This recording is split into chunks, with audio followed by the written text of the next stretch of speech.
네, 안녕하세요. 주식은 역시 끼리끼리 새끼리십니다. 안녕하세요, 여러분들. 오늘 증시는 여러분들이 아시다시피 매우 안 좋았습니다. 그래서 오늘은 진짜 빠르게 보고 이번에는 진짜로 빨리 보고 끝내보도록 할게요. 같이 공부하시죠. 렛츠 기릿.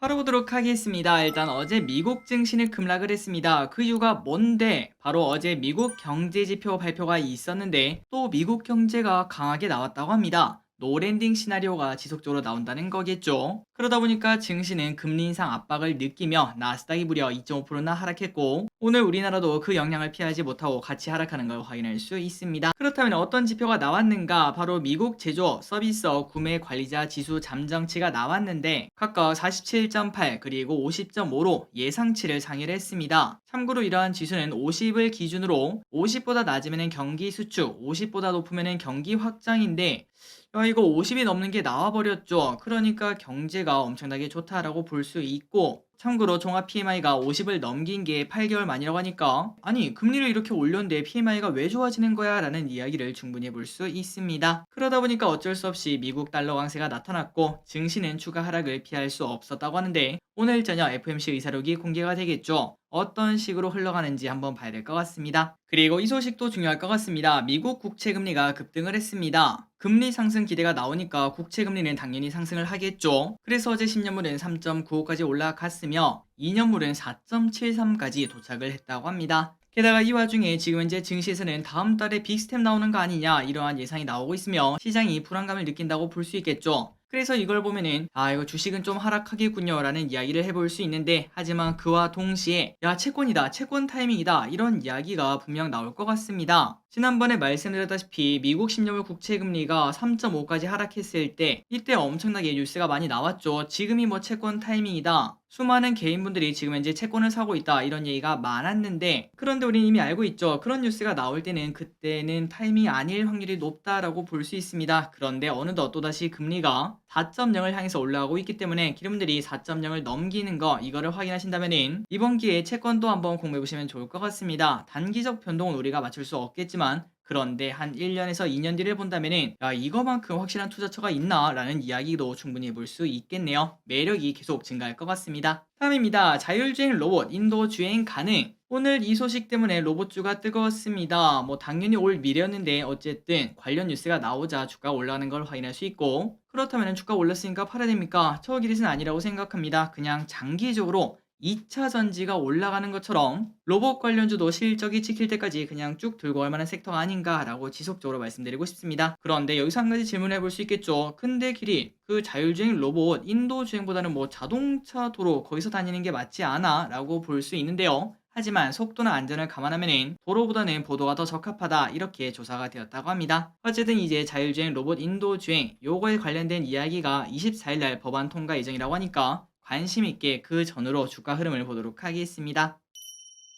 다음입니다. 가성비가 좋아요. 고물가 시대가 되면서 가성비 브랜드가 인기를 끌고 있다고 합니다. 탑10, 스파오, 유니클로 등 패스트패션 브랜드의 작년 매출이 21년 대비 33%, 25%, 21%씩 증가를 했다고 하는데 그렇다면 사람들이 갑자기 여기를 찾는 이유가 뭘까요? 맞습니다. 가격도 저렴하고 디자인도 나름 괜찮기 때문이죠. 특히 스파오는 빅데이터로 수요를 예측하고 기획, 발주, 생산까지 단 2일 만에 끝내서 빠르게 상품을 회전하는 게 장점이라고 합니다. 게다가 토종 스파 브랜드들은 유통망을 확장시켜 이 기세를 이어나갈 예정이라고 하며 스파오는 올해부터 중국과 동남아 시장까지 공략할 예정이며 A세컨즈도 매장을 80개까지 늘리며 매출 성장을 이룰 예정이라고 합니다. 그리고 이거는 TMI입니다. 저 기릿은 이제 여기에 옷을 진짜 좋아합니다. 비싼 옷은 손이 안 나가더라고요. 그래서 탑10, 스파오, 유니클로 여기 옷을 지속적으로 사서 뭐 그렇게 또 옷을 많이 사는 것도 아니지만 가끔 살 때는 여기 가서 사고 있는데 개인적으로 가격도 저렴하고 뭐 디자인도 괜찮고 옷 품질도 나쁘지 않다고 생각하고 있습니다. 다음입니다. 카카오 엔터 상장. 이제 드디어 카카오 엔터가 온다라는 이야기가 슬금슬금 나오네요. 자, 카카오 엔터가 빠르면 연말 아니면 내년 초에는 코스피에 상장할 것이라는 전망이 나왔습니다. 한편 이 와중에 카카오 엔터는 그런 일 없습니다. 그런 방안을 검토 중이지만 확정된 바 없습니다. 이렇게 말을 했다고 하는데 개인적으로 생각했을 때는 그냥 시장 분위기 한번 보는 거죠. 혹시나 아직도 안 좋은 이야기가 나오는지 그런 거를 체크하기 위함이라고 볼 수 있겠죠. 어쨌든 그동안 쪼개기 상장으로 욕이란 욕은 다 먹은 카카오. 그래서 이것 때문에 SM 인수를 하는구나 라는 이야기도 나온다고 합니다. SM 인수를 통해 카카오엔터의 몸집과 기업 가치를 키운다고 볼 수 있겠죠. 그래서 만약에 카카오가 SM을 인수하게 된다면은 합병 아니면은 상장 이 둘 중에 하나 선택의 기로에 서게 된다고 하는데 과연 어떤 선택을 할지 한번 관심 있게 봐야 되며, 그래서 결국 SM 인수를 카카오가 하느냐 마느냐 이 부분이 매우 중요한 변수가 될 것 같습니다. 다음입니다. 탄소 배출권. 정말 오랜만에 보는 단어죠. 한때 매우 뜨거웠는데 그런데 다시 뜨거워지고 있습니다. 자, 이후에 탄소 배출권 가격이 최초로 톤당 100유로를 돌파했다고 하며 그동안 100유로, 여기 차트 보시면 아직까지 한 번도 간 적 없죠. 그런데 이번에 뚫고 올라갔습니다. 이 100유로는 심리적 저항선으로 받아들여지고 있었는데 그런데 이번에 이를 돌파를 하면서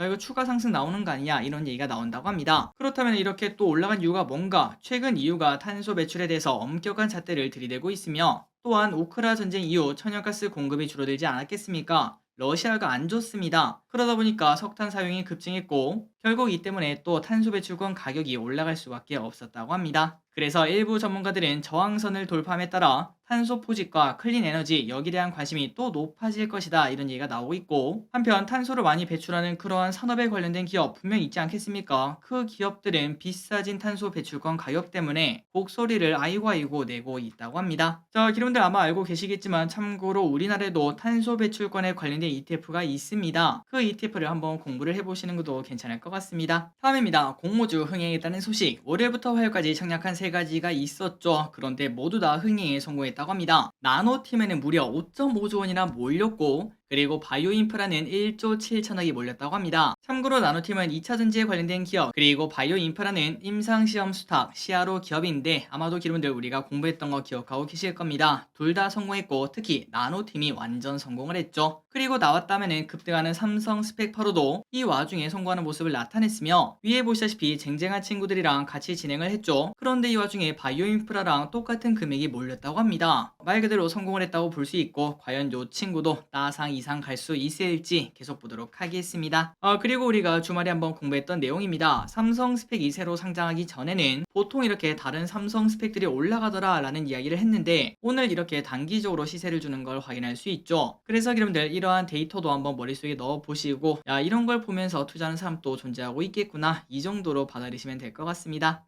그리고 참고로 한 가지만 더 말씀드리자면은 뉴스에 팔아라 흐름 절대 잊지 마시고, 혹시나 갑자기 욕심이 생겨서 이거 지금 사도 됩니까? 당연히 매우 위험하다는 거 아마도 여러분들 스스로도 알고 계실 거라고 생각합니다. 다음입니다. 푸틴이 미쳤어요. 어제 푸틴의 국정연설이 있었습니다. 여기서 2시간이나 별의별 소리를 다 했다고 하는데 포인트가 뭐냐? 바로 지금 우리가 전쟁은 하고 있지만 우리 잘못 아니다. 서방이 자초한 일이다. 이렇게 말을 했다고 합니다. 아직 정신 못 차렸죠. 그리고 이어서 미국과 맺은 핵무기 통제 조약인 뉴스타트 참여 중단을 선언을 했는데요. 그래서 미국이 만약에 핵무기 실험을 하면은 러시아도 할 것이다. 이러한 경고까지 냈다고 합니다. 그래서 이제 미국과 러시아 관계도 또 나빠지나 라는 예상이 나왔지만 그런데 뒤에서는 러시아 외무부가 여지를 남겼는데요. 그런데 미국아 조약 중단 결정 이거 되돌릴 수 있어. 우리 뭐 독불장구처럼 계속 나가는 뭐 그런 거 아니야. 그러니까 너희가 긴장 완화를 위한 선의를 한번 보여주면은 우리도 그냥 거기에 맞춰서 서로서로 사이좋게 지낼 준비가 되어 있어. 이렇게 말을 했다고 합니다. 여튼 이런 소식이 나오자 오늘 러시아 우크라 전쟁 장기화되는 거 아니냐 이런 예상이 나오며 곡물 관련주가 급등하는 모습을 나타냈습니다. 다음입니다. 오늘의 기업을 보도록 할게요. 현대일렉트릭. 일단 요즘 변압기가 좋다는 이야기가 슬슬 나오고 있습니다. SK증권의 현대일렉트릭을 중전기기 3사 중 가장 매력적이라고 판단했다고 한데요. 목표 주가 5.3만원을 제시를 했습니다. 그리고 올해 매출액은 전년비 24% 성장할 것으로 보이며 미국 내 변압기 수요 증가 영향을 받을 것이라고 합니다. 게다가 현대일렉트릭은 경기에 민감한 중대형 변압기 생산을 하고 있으며 그렇기 때문에 영업이익률 개선폭이 훨씬 더 크다고 합니다. 빠질 때 확실하게 빠지고 오를 때 확실하게 오른다는 소리겠네요. 그리고 알바마 공장 보유로 반덤핑 이슈에서 자유롭고 변압기 상승 사이클을 충분히 누릴 수 있는 그런 기업이라고 합니다. 한번 공부해보시기 바랍니다. 다음으로 효성 TNC입니다. 요즘 화학 쪽의 흐름이 좋게 나타나고 있는데요. 철강 화학 듀오를 관심 있게 볼 필요가 있을 것 같습니다. 이 와중에 IBK투자증권의 목표가 60만원으로 효성 TNC 목표 주가를 상향했다고 합니다. 그렇다면 효성 TNC 요즘 들어 이렇게 좋은 이유가 뭔가? 바로 스판덱스 점유율이 상승해서 세계 1위 지위를 견고히 할 것이다, 이러한 전망이 나왔으며, 그리고 환율 반등과 원재료 가격 상승에 따른 수익성 개선도 기대가 된다고 합니다. 게다가 올해 중국 그리고 인도 플랜트의 가동이 예상이 되기 때문에 생산량 자체가 늘어나면 매출도 크게 증가하겠죠. 이런 부분 때문에 추가 주가 상승 충분히 기대할 수 있다고 합니다. 그리고 LG전자를 보도록 하겠습니다. 요즘 LG전자가 좋은 흐름을 만들고 있죠. 이 와중에 키움증권의 목표가 15만원을 제시했으며, 앞으로 자동차 부품, 로봇, 전기차 충전기 등 성장 사업 성과가 부각될 것이라고 합니다. 그러니까 이제 LG전자는 그냥 가전만 있는 기업이 아니라는 소리겠네요. 일단 자동차 부품 매출액은 올해는 10조, 그리고 내년은 12조, 내후년은 14조로 지속적으로 10% 넘는 성장을 나타낸다고 하며, 또한 전문 서비스 로봇 매출액은 올해 300억, 내년 600억, 25년에는 1,300억으로 매년 2배씩 성장할 것으로 현재 보고 있다고 합니다. 게다가 전기차 충전기 매출, 이 부분도 중요하겠죠. 갈수록 성장할 수밖에 없을 것 같은데 27년까지 매년 2배씩 성장할 것으로 보이기 때문에 우리가 LG전자의 실적이 얼마나 좋아질지 계속 볼 필요가 있다고 합니다. 다음입니다. 사우디 미래도시 또 공개. 이번에는 무카브라는 걸 공개를 했는데요. 왼쪽에 보이시는 바로 이게 조감도라고 합니다. 요 녀석은 한 병 길이가 400m이며 정육면체로 만들어졌다고 하니까, 야 근데 가운데 있으면 얼마나 답답할까 라는 생각이 들죠. 어쨌든 이런 걸 만든다고 하며, 다만 천문학적 금액이 들어가는 사업이다 보니까 의심도 커져가는 상황이라고 합니다. 그래서 저 길에서는 뭐 사우디가 왜 거짓말 하겠어 라는 생각을 했는데, 하지만 또 몇몇 사람들의 의견은 자국의 인권 유린, 언론 탄압 등등의 논란을 덮기 위함이다, 이런 이야기도 있다고 하네요. 어쨌든 사우디 국부펀드는 무카브 프로젝트의 건조 완료 시기를 2030년으로 추정하고 있으며, 이게 진짜 가능한지 아닌지 한 3, 4년, 늦게는 5년 이 정도 지나보면 알겠죠. 진짜로 가능할지 한번 보도록 하고,